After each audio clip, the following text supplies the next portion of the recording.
Okay, so you've probably been hearing about this huge blackout that hit Sri Lanka, right? Yeah, it's been all over the news. And a lot of folks are kind of scratching their heads about the role of rooftop solar. Like, how could something that's supposed to be good for the environment cause such a massive outage? Right, it seems counterintuitive. Well, that's what we're diving into today. We've got a ton of expert analysis here ready to dissect this thing. It's a fascinating case, really. So imagine this. It's a Sunday, February 9th, 2025. A perfectly ordinary day. Until it wasn't? Boom, the entire island nation of Sri Lanka is suddenly plunged into darkness. Yeah, talk about a disaster movie scenario, but this was real life. Total blackout, millions of people in the dark. And it all started with, get this, a suspected breakdown at a 33 kV bus bar in Panadura. A bus bar, yeah. Basically a junction point in the power grid. Sounds pretty minor, right? You'd think so, but it triggered a cascading failure across the entire national grid, like a domino effect. And here's the thing. A lot of fingers are pointing at the rise of rooftop solar power in Sri Lanka. Which makes sense when you start to peel back the layers. See, the grid was already in a vulnerable state. Okay, so let's break down why this happened on that particular Sunday. First of all, it was a Sunday, so you've got lower energy demand than a typical workday, right? Exactly. Weekends in Sri Lanka see a demand of about 1,600 megawatts, compared to 2,000 megawatts or so on a busy weekday. Got it. So less overall power needed on that Sunday. Right, but now add in the solar factor. It was a sunny day, perfect conditions for all those rooftop solar panels to be pumping out electricity. So you've got lower demand and a surplus of solar energy flooding the grid. What happens then? Well, the Ceylon Electricity Board, the CEB, they have to do something to balance the system, right? So they start reducing output from their big power plants. Makes sense. Too much power on the lines could overload things. Exactly. But, and this is key, the plants they primarily scale back are the hydropower plants, and those are super important for keeping the grid stable. Hold on, I'm curious about this whole hydropower and grid stability thing. Break that down for me. Sure. It all comes down to this concept called inertia. Basically, it's the ability of the power system to resist changes in frequency. It's what keeps the whole thing humming along smoothly. Inertia. So like it's the grid's resistance to sudden jolts and fluctuations. Exactly. Think of it like a heavy flywheel. It takes a lot of force to get it moving, and once it's spinning, it's tough to stop. That's what hydropower plants provide to the grid. Their massive spinning turbines give the system that oomph to maintain a steady frequency. Okay, so hydropower equals inertia equals stability. Got it. Right.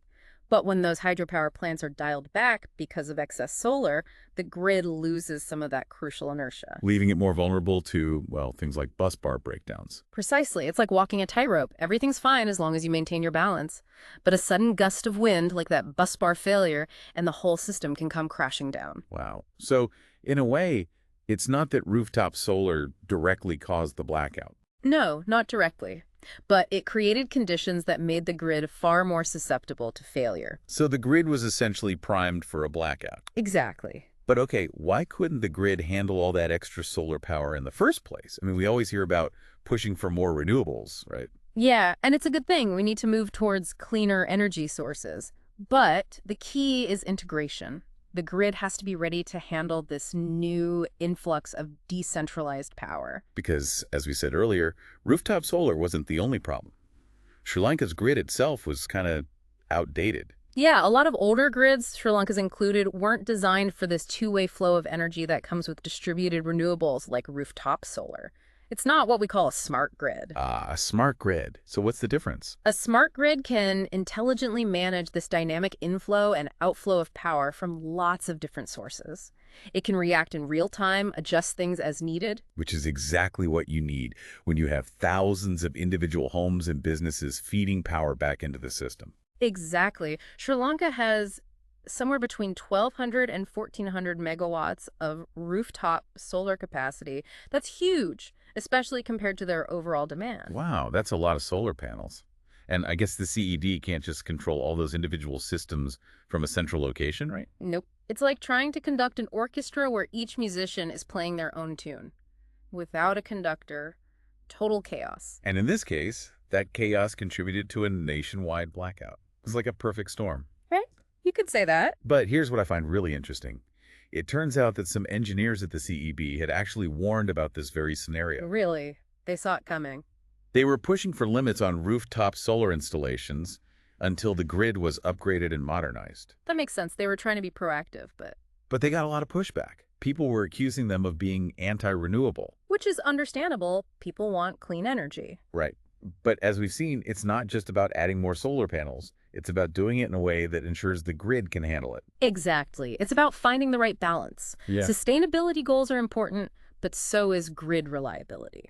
So what are some solutions going forward? I mean, Sri Lanka's got to do something, right?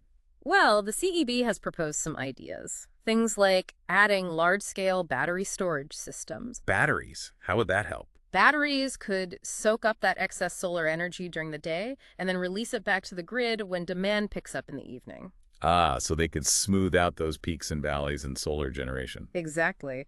Another idea is building a pumped storage hydropower plant. Basically, you pump water uphill when you have excess energy, then let it flow downhill through turbines when you need more power.